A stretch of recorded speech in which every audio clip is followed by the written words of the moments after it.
Oi, meu nome é Alessandra De Rossi, eu sou uma das coautoras do artigo Feminino Público Internacional, uma análise do processo de internalização do caso Maria da Penha, e hoje eu vou contar um pouco sobre como a gente estruturou o nosso artigo. O nosso artigo está dividido em 3 partes. Na primeira, a gente vai fazer um estudo mais aprofundado de como o caso da Maria da Penha chegou à Corte Interamericana de Direitos Humanos, fazendo um breve diálogo sobre o internacional, o público e o privado. Na segunda sessão, a gente vai apontar, dentro dos trâmites do caso, a ação do movimento feminista, dos movimentos sociais e das organizações internacionais. Em um terceiro momento, a gente vai fazer uma abordagem do projeto de lei em si. Nessa primeira sessão, a gente vai se propor a ilustrar todos os pré-requisitos que um caso tem que ter para conseguir chegar à Corte Interamericana de Direitos Humanos. É importante pontuar que os casos que chegam à Corte Interamericana de Direitos Humanos são pontuados contra estados esses que estão de acordo com a Carta da OEA e assinaram ela. E aí, então, além disso, para que esse caso possa chegar à Corte Interamericana de Direitos Humanos, ele tem que ter exaurido todas as medidas legais possíveis dentro do país onde surge o caso. Passando essa primeira sessão em que a gente fala um pouco mais sobre os trâmites legais, a gente vai entrar um pouco sobre o debate do público, privado e internacional, e a gente vai pontuar que o caso Maria da Penha ele é super importante no trato da violência doméstica, por desmistificar um pouco esse espaço entre público e privado, ainda assim respeitando o direito internacional, que é vigente pela Carta e os direitos humanos. Meu nome é Laura Bulegon, eu sou uma das coautoras do trabalho, e na segunda sessão nós abordamos o papel do direito internacional como um catalisador da capacidade de agência política interna do movimento feminista no Brasil, com base no caso Maria da Penha. O caso Maria da Penha é levado para a Comissão Interamericana de Direitos Humanos em 1998, relatando então a tolerância do Estado brasileiro mediante a violência cometida contra a senhora Maria da Penha pelo seu ex-cônjuge. Ao fim do caso, o Brasil é considerado responsável pela violação dos direitos às garantias e proteção judiciais.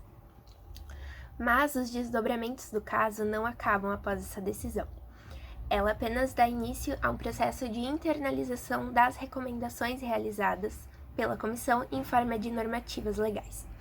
Os esforços internos resultantes deram origem à Lei Federal nº 11.340, também conhecida como Lei Maria da Penha,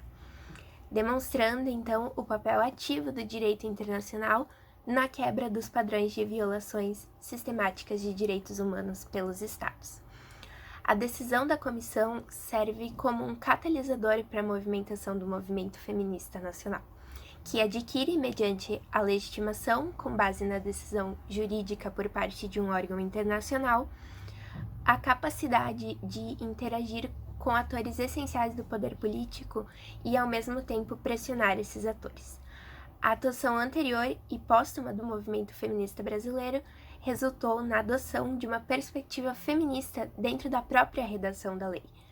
o que a torna, então, uma experiência bem-sucedida de advocacy em direitos humanos das mulheres. Meu nome é Amanda Antonetti, eu sou uma das coautoras do trabalho. Na terceira sessão, então, nós analisamos a forma através da qual a Convenção de Belém do Pará é incorporada em base à Lei Maria da Penha. Após o término do processo judicial da CIDH e a culpabilização do Brasil, a Lei nº 11.340 vai ser a principal medida de consolidação das disposições da Convenção de Belém do Pará e das recomendações feitas pela CIDH. E como a Laura já mencionou anteriormente, a participação ativa do movimento feminista resultou em uma lei com caráter feminista, e isso vai ter um reflexo bem significativo na complexidade e nos detalhes das disposições da lei. Primeiramente, a Lei Maria da Penha vai ser a primeira brasileira a tipificar uma violência de gênero e a reconhecer a violência de gênero como uma questão estrutural e um problema que é da sociedade como um todo, e não um ponto particular ou individual ou privado das pessoas. Além disso, a Lei Maria da Penha ela vai se concentrar em coibir a violência doméstica e familiar, e vai fazer, portanto, um recorte à tipificação maior apresentada pela Convenção de Belém do Pará e vai trazer mecanismos mais específicos para o combate a essa violência específica. Muitas vezes ela vai além da Convenção de Belém do Pará, vai ter mais detalhes, vai ser mais específica justamente por isso. Então, a lei vai configurar a violência doméstica e familiar como qualquer ação ou omissão baseada no gênero que lhe cause morte, lesão, sofrimento físico, sexual ou psicológico e dano moral ou patrimonial no âmbito doméstico, familiar ou em qualquer relação íntima de afeto, sendo tipificados como formas de violência, violência física, psicológica, sexual, patrimonial e moral.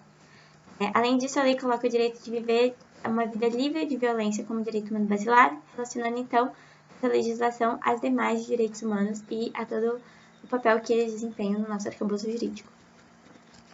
A lei especificamente ela vai atuar em 3 frentes: a prevenção, o atendimento e a remediação ou punição. Sendo que a prevenção e o atendimento são os 2 principais. Em relação à prevenção, a lei ela vai incentivar o estabelecimento de políticas públicas constantemente sendo refeitas e sendo ampliadas, e integrando os poderes e as instituições nacionais, a promoção de campanhas educativas, a participação nos setores midiáticos, campanhas de prevenção e trabalhos educativos no ensino básico. Dentro disso que a gente insere também o desenvolvimento e a promoção de estudos e pesquisas, tanto levantamento estatístico quanto sobre o cenário da violência doméstica, as causas e formas de remediar a situação. Também, em referente à prevenção, a gente vai ter as medidas protetivas, que são destinadas a garantir o afastamento do agressor da ofendida e evitar que tenha uma recorrência da violência. Em relação ao atendimento, a lei é bastante específica, bastante detalhada, fala bastante sobre o treinamento do pessoal que trabalha com as ofendidas, mencionando e reforçando que é direito da ofendida de ser atendida por um pessoal especializado e capacitado, preferencialmente do gênero feminino. E também vai criar as delegacias da mulher, que são uma medida importante na nossa legislação e trata exclusivamente de casos de violência contra a mulher.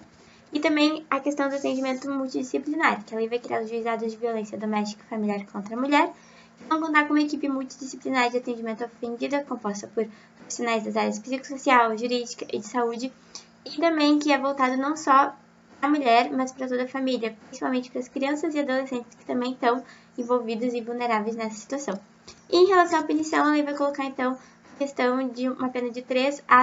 meses a 2 anos por descumprimento das medidas protetivas, e demais violências são enquadradas em outras legislações brasileiras. Passando então para as considerações finais, nós só gostaríamos de pontuar novamente a importância simbólica da Lei Maria da Penha no sentido de romper com a separação entre o público e o privado e trazer para o debate público e para tornar um problema da sociedade como um todo algo que até então tinha sido visto como uma questão particular e uma questão privada. Além disso, mencionar a mobilização do movimento feminista nacional, que já era ativa e que já era regular, e como o caso Maria da Penha na Comissão Interamericana de Direitos Humanos possibilitou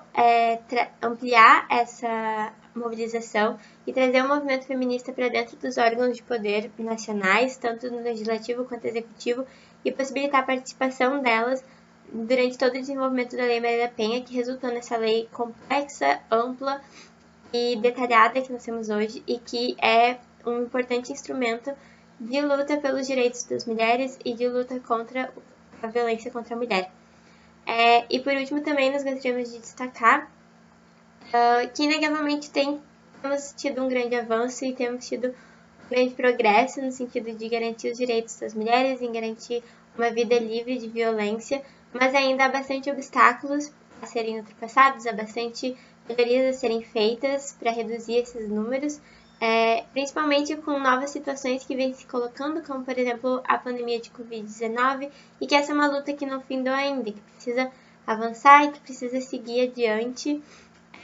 com o apoio de toda a sociedade, dos órgãos jurídicos, do sistema jurídico, dos movimentos sociais, da academia como um todo, juntas nisso. É isso, obrigada.